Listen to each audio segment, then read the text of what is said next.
Assalamualaikum warahmatullahi wabarakatuh. Nama saya Taruna Muda Muhammad Fransasti dari Kors Pemandu Lalu Lintas Udara 26.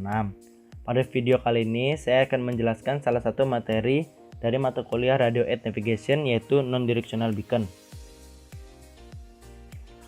Apa itu Non-Directional Beacon?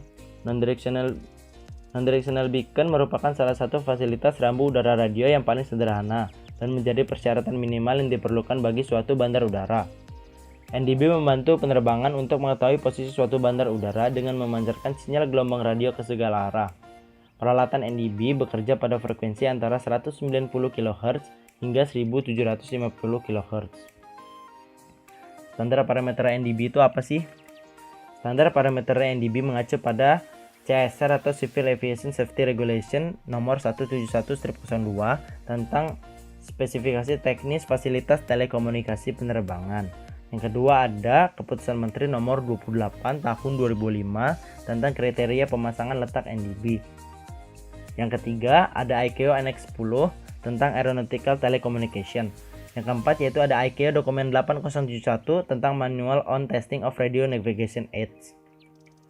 Fungsi dan kegunaan. Yang pertama, fungsi dan kegunaan dari Non-Directional Beacon ialah homing, di mana peralatan NDB dipasang di sekitar bandara untuk mengetahui bahwa adanya bandara udara di sekitar lokasi tersebut dengan menggunakan kode. Yang kedua ialah en route. Peralatan NDB diletakkan atau dipasang pada titik-titik lokasi tertentu sepanjang jalur penerbangan atau airways. Sebagai contoh adalah bandara udara A dan B.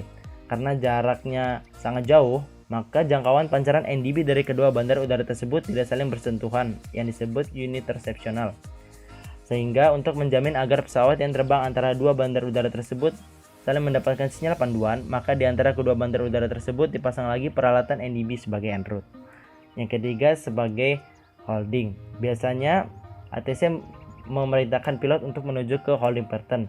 Guna menuju arah yang tepat, maka pilot men-setting frekuensi ke peralatan NDB tersebut untuk menuju ke holding pattern.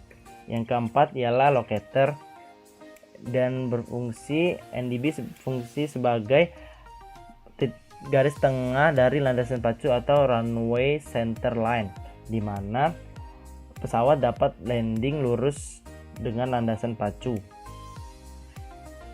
Prinsip kerja dari Non-Directional Beacon ialah memodulasi kode lokasi bandara atau helipad dalam bentuk Morse ke modulasi AM sesuai dengan frekuensi kerja yang ditentukan oleh Dinas Perhubungan Udara.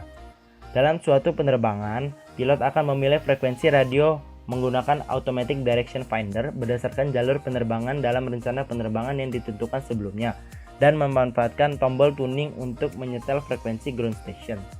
Receiver atau penerima dari Automatic Direction Finder pada pesawat akan menerima sinyal yang diproyeksikan dari stasiun NDB yang ditunjukkan oleh jarum atau pointer yang ada pada display indikator. Bisa kita lihat pada gambar, itu merupakan display indikator di mana ada panah yang menunjukkan arah dari Non-Directional Beacon tersebut, dan di bawahnya merupakan frekuensi dari Non-Directional Beacon tersebut. Dengan demikian, pilot dapat langsung menentukan arah yang akan dituju melalui arah jarum pada display indikator, dan kesalahan dalam mengambil suatu heading akan bisa dihindari.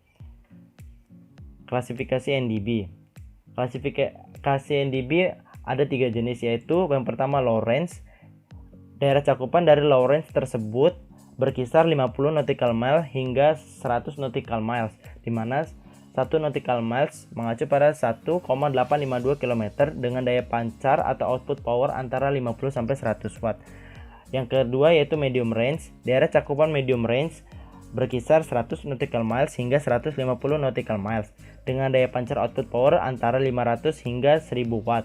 Yang ketiga ada high range. Daerah cakupan atau coverage high range yaitu sekitar 150 nautical miles hingga 300 nautical miles dengan daya pancar output power antara 2000 hingga 3000 watt. Keuntungan dan kerugian. Keuntungan. Yang pertama, frekuensi NDB dapat diterima walau dengan ketinggian yang rendah, sehingga pesawat yang tidak dapat terbang tinggi masih dapat menggunakan alat navigasi Non-Directional Beacon ini. Yang kedua adalah bisa sebagai sistem pembantu jika sistem navigasi lain tidak dapat bekerja seperti VOR. Yang ketiga yaitu penginstalan dari alat ini dibilang murah dan tidak susah, sehingga bisa dapat digunakan di bandara-bandara di Indonesia. Di balik itu ada kerugiannya. Yang pertama, efek dari penerimaan banyaknya gelombang radio yang disebut interference effect sehingga frekuensinya terbatas. Yang kedua adalah faktor cuaca, di mana sinyal NDP bisa dapat berubah atau bergoyang diakibatkan badai yang besar sehingga pilot sedikit sulit untuk menentukan ketika NDP di bawah cuaca yang buruk. Yang ketiga ialah efek dari tingginya suatu permukaan dari sebuah gunung juga mempengaruhi sinyal NDP. Jika ada gunung yang tinggi, maka sinyal NDP tidak dapat diterima. Yang keempat, pada malam hari banyaknya sinyal radio yang terkontaminasi membuat sinyal dari NDP tersebut menjadi lemah. Yang kelima ialah efek dari pantulan ke permukaan juga mempengaruhi dari kerugian kita menggunakan NDP. Terima kasih, sekian video yang dapat saya sampaikan, semoga bermanfaat. Terima kasih. Wassalamualaikum warahmatullahi wabarakatuh.